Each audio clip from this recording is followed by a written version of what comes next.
My favorite kind of bigotry in public is when it's coming from an old man. Because above everybody else, they can talk the talk, but they cannot walk the walk. Like, the bark is 10 times louder than the bite, and yet still, like, so insecure that if you go, what? They won't be barking again, either. You think you tough. You think you tough, huh?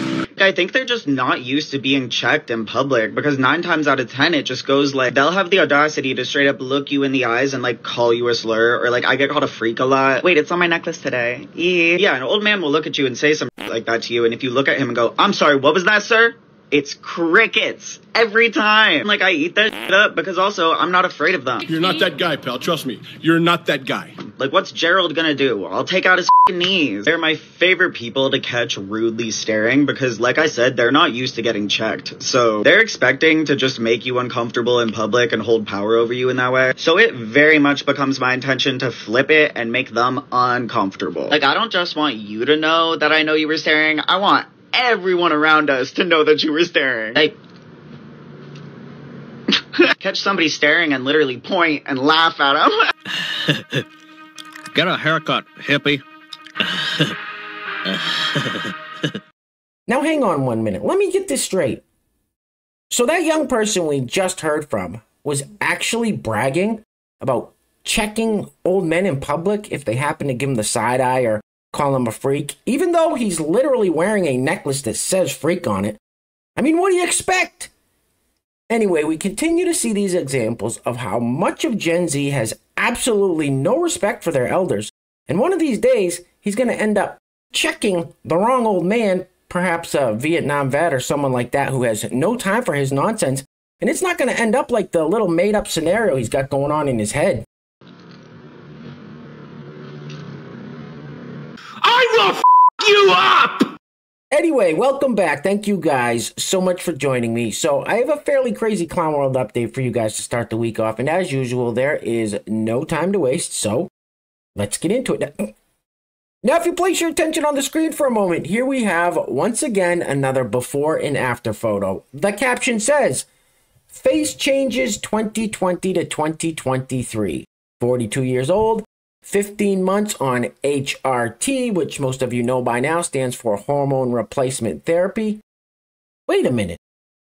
The only difference I see is a haircut and a shave. That's it. That's it.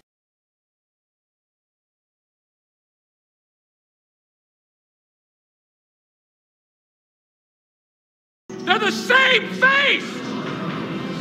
Doesn't anyone notice this? I feel like I'm taking crazy pills! All right, let's keep this party rolling with this clip of, well, if I'm being honest with you guys, I'm not exactly sure what we're looking at here, but one thing I will say is that is one of the nicest neckbeards I've seen in a while. That is impressive. Roll it. I am a white woman in America, and I stand for the rights of all black women in America. I'm a strong white woman, and I stand for every black woman that walks this earth. We are all beautiful. We are all amazing.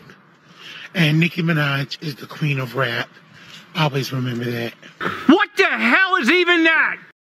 Hey, real quick, I just wanted to let you guys know that if you're enjoying the videos, you like the content, you want to help support the channel, grabbing one of these t-shirts is a great way to do it. And here we have the Revenge Tour 2024 t-shirt. Now, this is the most famous mugshot in the history of mugshots. So if you want to grab yourself a piece of history, there will be a link to the t-shirt in the description box below. I also have some other very cool designs you can check out as well.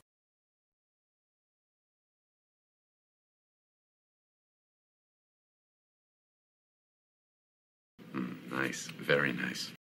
All right, so these next couple of clips are going to show us what this whole gender ideology is doing to young people's minds. Now, this person, I believe, is a biological woman who identifies as a trans man, so watch this person's behavior. I don't know any guys that act like this. Roll it. I just feel like testosterone works for everyone else except for me. Like, all I really got was like a tiny bit of voice change and some f***ing neck hair, and it's like, I don't know, I literally see f***ing people who are like 6 months on T, and they pass so well, and I'll never past. Like, no one will ever think that I look masculine ever. Like, it's so ridiculous. People can't even pretend. Like... Are you crying? I'm not why is it working for everyone else? Everyone can do this. I can't do this. Everyone else can do this. Suggest you stop whining like a little.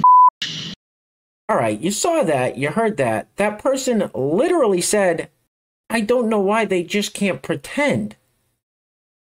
Well, we can't pretend because we live in reality, not the land of make-believe. But that was very sad to watch, and clearly the way that person was behaving isn't how a man would behave. Anyway, here's another example of what gender ideology has done to the young brain. Roll it.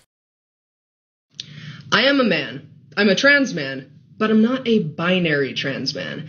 And there's that little distinction that's hard to explain, but is very important to my identity and my perception of myself.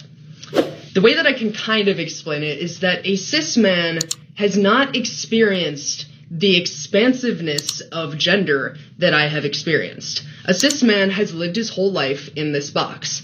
I lived way over there for years, and I know what it's like to be treated as a girl in society, and I know what it's like to be standing here like this at work and have one customer come up to me and confidently call me she, her, and the next customer come up and confidently call me he, him. I know what it's like to be perceived as every gender. I know what it's like for someone to look at me and be deeply confused about what they're seeing. I don't fit quite in that little box of man, of male, of cis. That's not something that I've ever experienced, and I don't want to. I want to have this masculine base. I want to create this person. I want to feel like I'm comfortable in my body, and then I want to expand off of that. It's a man, baby! I thought she was a man. She is rather mannish. If that is a woman, it does look like she was beaten with an ugly stick. All right, so this next clip is fairly interesting. Now, this person thinks it is okay to lie to doctors in order to get the medication you are looking for. Now, in this instance, it's people seeking gender-affirming care, trying to get testosterone and HRT and things of that nature. However, I too used to think it was okay to lie to doctors and pretend I was in pain to get the medication I was looking for. You know what that got me? A decades-long drug addiction and years of homelessness. This is a terrible idea. Roll it. Sometimes lying to doctors is okay, and sometimes it's necessary. This discussion is about medical providers telling people who are seeking a gender dysphoria diagnosis or access to gender-affirming care that they aren't trans based on how much time they spend on TikTok. That's what I was talking about in that video, the idea that being trans is a mass hysteria or a socially contagious mental illness that people are catching through spending time on social media. That's a load of bullshit. And if a medical provider asks you if you spend a lot of time on TikTok and you say yes, they can deny you gender-affirming care. That is a trend that is starting to happen. Like I said in that video, this is something that we already saw happen with Tourette syndrome. Thousands of people could not get the medical attention that they need based on these unsubstantiated biases that medical providers have. And so if it takes a trans person lying about how much screen time they have in order for them to get life-saving medical care, I by all means support them. Doctors should be evaluating people based on their feelings and experiences, not how much time they spend looking at social media. That is without a doubt the dumbest thing I've ever heard. You are a f***ing idiot. Hey guys, real quick, we don't have any sponsors for today's video. If you'd like to sponsor the next video and help support the channel, there is a PayPal link in the description box below, and I will say your full name as a sponsor of said video unless stated otherwise by you.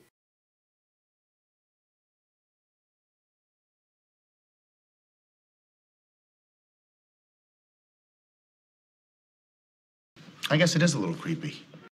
Alright, so in this next clip, you're going to hear something in the background about halfway through. And I promise you guys, I did not put it in there. I promise. Roll it. If you grew up in America, then you have been influenced by white supremacy, whether you want to believe it or not. This is a country that is literally ruled by, yes, even when you think it ain't got nothing to do with white people, it got something to do with white people. They colonized this entire country. They colonized the whole world. Just the country. They colonized the whole world. You think you don't have no inclination of white supremacist thought in your mind? You do, babe. You have to do the work to decolonize your brain. You can't just like hit a button and it be gone. No, like you're going to have to start questioning everything you think. Like the things that you think are like raggedy, ghetto, and have no place in a place full of decorum. Why do you think that? Why do you think that long nails are raggedy? Why do you think that wearing a bonnet in public is ghetto? Why do you think that? Because white people told you that was what was tea. Come on. And it may take you a longer time to realize that white people are the reason that you think the way that you do. But that's okay. Just like really sit and think about it. It's them. And also, one more thing, because I know that y'all are dumb. Instead of thinking about whiteness as like individual white people, think about whiteness as a system of oppression that has caused your life to be hell. I really hope that makes sense. That's just self-centered and racist. You need to shut the up.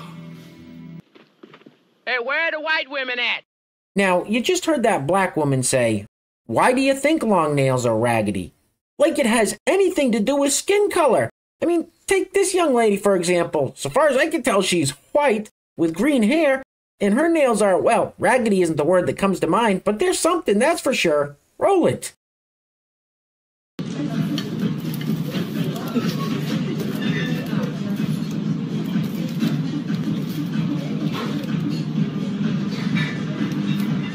You look ridiculous.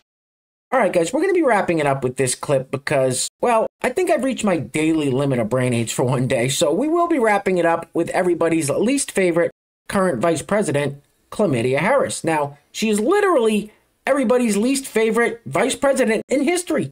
Just look at the polls. She is universally disliked by everybody. And I'm shocked that they still let her out to speak. You'd think they'd tell her to zip it and stay in the back. Yet here we are. Anyway, guys, things are clearly getting crazy out there, so please take care of yourselves. Take care of each other. Till next time, love you guys. Peace. Roll it. Don't hear no. I eat no for breakfast. Don't hear no. Always believe in what can be, unburdened by what has been. The are you talking about? The are you talking about? And you ain't black.